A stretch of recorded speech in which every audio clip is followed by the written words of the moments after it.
मायावीच होती, मोहित होत होते सर्व.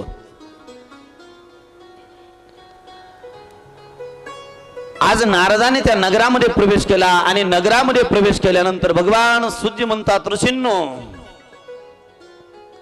बाजारपेठ पाहत पाहत पाहत पाहत पाहत नारद तेजकडे निघाले. आपले सुद्धा नारद नगर पाहत पाहत पाहत पाहत इकडं येत आहेत. एकदा नारदाचं सगळ्यांनी स्वागत करायचंय. नारदाला येण्याकरता असा मधून रस्ता करा. नारदाला येण्याकरता असा मधून रस्ता करा. असा एक रस्ता करा.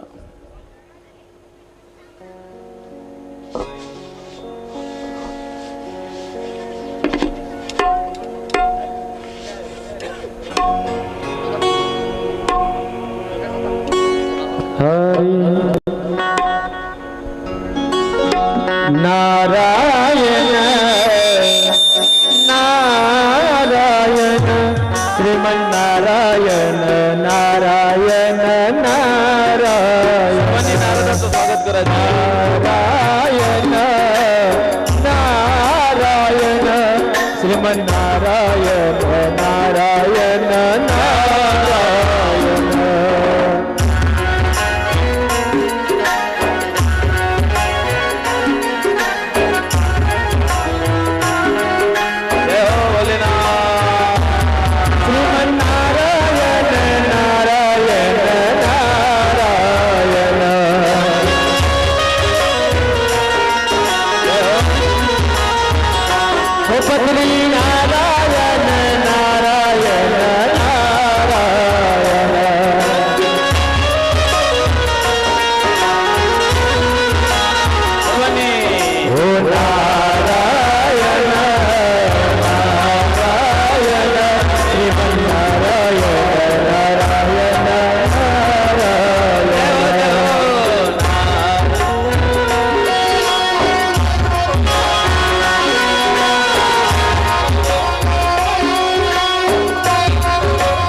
नारायण भगवान की जय. नारायण भगवान की जय. नारद महर्षी नारायण नारायण करत सीलनिधी नावाचा जो राजा आहे त्या राजाच्या नगरीमध्ये आले आणि राजाच्या नगरीमध्ये आल्यानंतर मला ती एवढी सुंदर नगरी नारद सर्व ठिकाणी नजर टाकून पाहत आहेत एवढी सुंदर स्त्रिया एवढ्या सुंदर पुरुष एवढी सर्व सुंदर नगरी एवढी सुंदर बाजारपेठ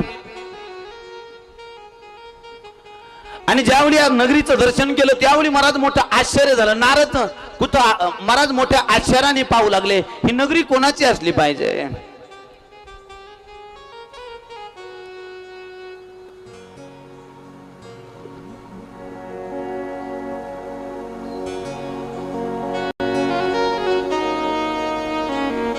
नारद महर्षी ज्यावेळी सीलनिधी नावाच्या राजाच्या नगरीमध्ये आले त्यावेळी सर्वत्र पाहू लागले आणि सुंदर स्त्रिया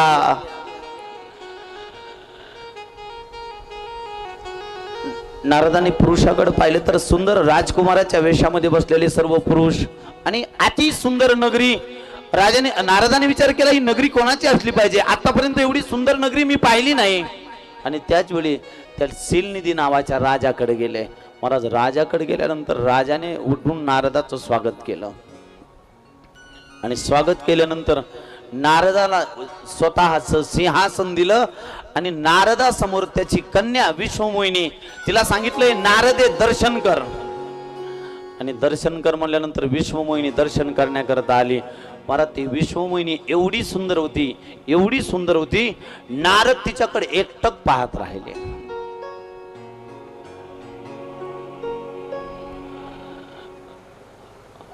कसे पाहू लागले एकटक महाराज पापणी हालाना विण्याच्या तारा छेडत होते त्या तारा छेडणं बंद झालं हातामध्ये चिपुळी होती ते वाजणं बंद झालं बिलकुल एकटक आणि मनामध्ये विचार करू लागले आतापर्यंत एवढी सुंदर स्त्री मी कुठंच पाहिली नाही म्हणले वैकुंठात गेलो लक्ष्मी एवढी सुंदर नाही कैलासात गेलो पार्वती एवढी सुंदर नाही ब्रह्मलोकात ब्रह्माजीकडे गेलो म्हणले ब्रह्मानी सुद्धा एवढी सुंदर नाही किती सुंदर आहे आणि नारदाच्या मनामध्ये हा भाव आला आतापर्यंत बऱ्याचशा विण्याच्या तारा तोडल्या आता हिच्या बरोबर लग्नच करून पाहतो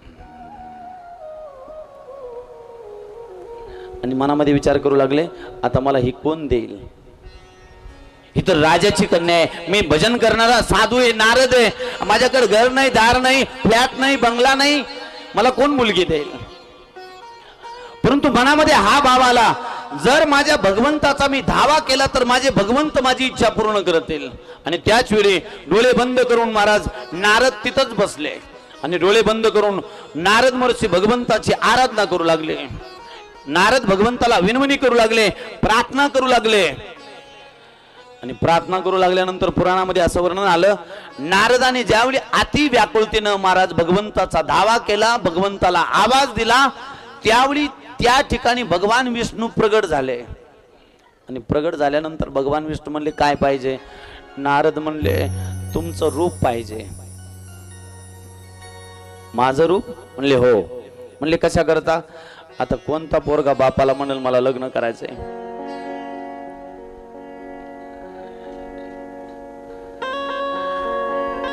थोडेसे नारद लाजले लाजल्यानंतर भगवान विष्णूने विचारलं काय झालं काय का लाजताय नारद म्हणले मला तुमचं रूप पाहिजे भगवान विष्णू म्हणले कशा करता पाहिजे ते तर सांगा नारद हळूच म्हणले देवा आता अशी इच्छा झाली 2 हाताचे 4 हात करावं विष्णू म्हणले जोपर्यंत 2 हाताचे 4 हात होत नाही तोपर्यंतच बरं वाटतं झाल्यावर लय पश्चाताप होतो नको भानगडीत पडू नारदा आणि माझ्यावर विश्वास नसेल नारदा तर तुझ्या डाव्या बाजूला पुरुष आहेत त्यांना विचार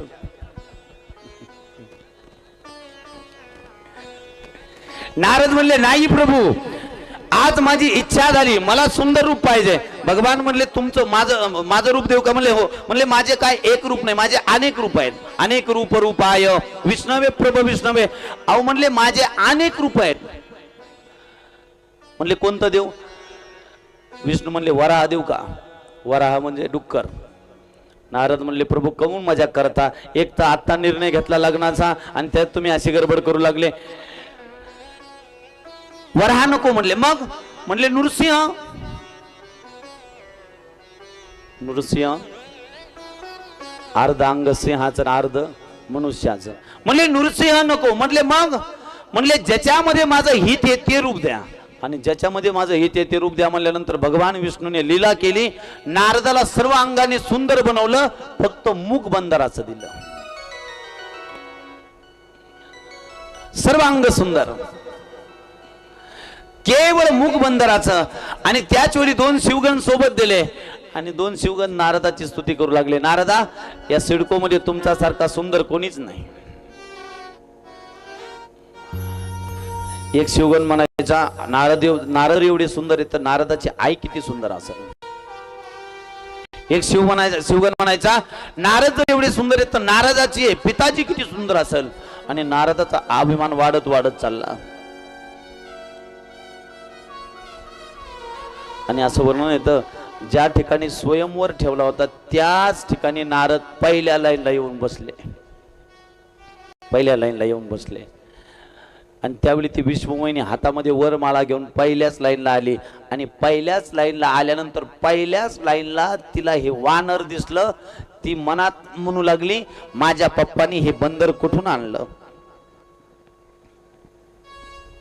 आणि कधी कधी तुम्ही सुद्धा टेन्शन मध्ये म्हणता, मला अमुक गावचा ठेपा आलता, मला तमुक गावचा ठेपा आलता. हेच माकड हेच माणूस, असं मला म्हणायचं होतं. हे शब्द जातात बरं वयाच्या मानाने, माफ करा, वय झालं की असं होतं. कधी कधी टेन्शन मध्ये म्हणता की नाही तुम्ही, मला अमुक गावचा ठेपा आलता, मला तमुक गावचा ठेपा आलता, आणि हेच माकड आपला हेच माणूस कसं माझ्या पदरात पडलं. आज नारद सुद्धा ज्यावेळी विश्वमोहिनीने ज्यावेळी नारदाला पाहिलं त्यावेळी विश्वमोहिनी सुद्धा म्हणू लागली, माझ्या पप्पाने हे वानर कुठून आणलं. आणि पहिली लाईन सोडून दिली. त्याचा भाव एक आहे. नारद संत आहेत आणि ती कन्या विश्वमोहिनी माया आहे. म्हणले ज्या लाईनला संत उभे राहतात त्या लाईनला माया सुद्धा सोडून जाते. म्हणजे ती माया तिथं उभा राहत प्रवेश करत नाही. म्हणून महाराज तिनं पहिली लाईन सोडून दिली. हा एक भाव. ज्यावेळी पहिली लाईन सोडली त्यावेळी नारद टाचावरती करू करू पावलं, अरे कुठं गेली कुठं गेली. टाचावर करतात नारद. टाचा करा ना, टाचावर. आणि सर्वीकडे पाहू लागले, अरे कुठं गेली. 2 शिवगण म्हणले, नारदा चिंता करू नका, आज नंबर तुमचाच आहे. नारद म्हणले 4:30 वाजले, कवा नंबर लागायचा. आणखी अर्धा तास आहे म्हणले, चिंता करू नका. महाराज तिनं दुसरी लाईन सोडली, तिसऱ्या लाईनला गेली. नारद तिसऱ्या लाईनला गेल्यानंतर महाराज हात वरती करून पाहू लागले, नेमकी गेली कुठं.